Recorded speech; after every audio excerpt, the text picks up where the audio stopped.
नमस्कार, बहुत बहुत स्वागत है आपका। 19 साल पहले 13 दिसंबर 2001 जैश-ए-मोहम्मद के आतंकियों ने भारत के संसद भवन पर हमला कर दिया था। जी हां, आपको याद होगी वो तस्वीरें, वो सारी की सारी एक एक घटना जिसको लेकर के, जिसे कहते हैं ना लोकतंत्र का मंदिर, वहां पर यह हमला किया गया था। उस वक्त पे सब कुछ चल रहा था, सुचारू रूप से सब कुछ चल रहा था। थोड़ी देर पहले देश के प्रधानमंत्री उस वक्त के, जी हां, अटल बिहारी वाजपेयी निकले थे और अटल बिहारी वाजपेयी जब निकल गए तो कुछ देर बाद ही जो है वो ऑब्वियसली उपराष्ट्रपति की कार वहां पर मौजूद थी। इसके अलावा देश के गृह उस वक्त पे उप प्रधानमंत्री और देश के गृह मंत्री उस वक्त पे लालकृष्ण आडवाणी भी संसद के अंदर ही थे।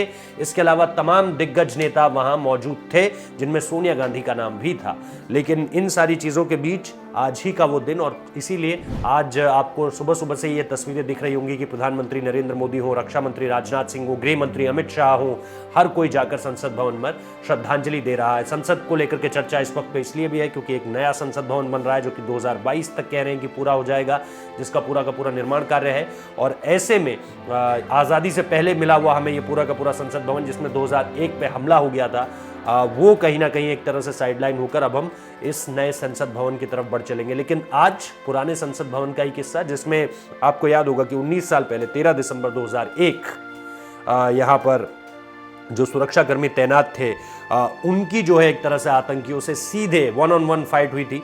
और इस कॉम्बैट में जो है तकरीबन 5 जो है दिल्ली पुलिस के जवान और इसके अलावा एक महिला जवान भी थी, दिल्ली पुलिस की ही थी वो भी, और इसके अलावा सीआरपीएफ यहाँ पर तैनात थी और 2 जो है संसद के गार्ड्स थे, अगर मैं गलत नहीं हूँ तो।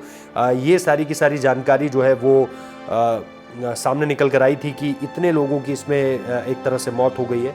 और इसके बाद जो है सारी की सारी चीज़ें, केस इस पे बहुत डिटेल्ड चला है, बहुत लंबा चला है। तब जाकर 2013 में 9 फरवरी 2013 में अफजल गुरु को फांसी हुई है, जिसे बताया जाता है कि पूरा का पूरा मास्टरमाइंड वही था। सीमा पार से जो आतंकी आए थे उनको लेकर के वही दिल्ली आया था और उसी के घर वो रुके हुए थे। तो ये सारी की सारी चीज़ें हैं जो इस वक्त पे सामने निकल कर आई थी।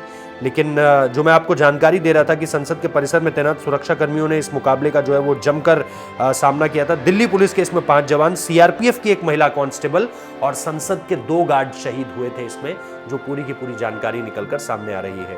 तो आप लोग भी श्रद्धांजलि दे सकते हैं इस वीडियो के जरिए। हमारी तरफ से तो विनम्र श्रद्धांजलि है ही, लेकिन जरा एक कुछ क्षणों के लिए इसे आप याद करिए उस लम्हे को जब ये हुआ होगा कि एक एम्बेसडर कार जिस पे लाल बत्ती लगी हुई है, लेकिन वो नकली है सब कुछ, क्योंकि इस तरह से चकमा देकर आतंकी अंदर घुसे थे और इसके बाद उन्होंने सीधे फायरिंग खोल दी थी।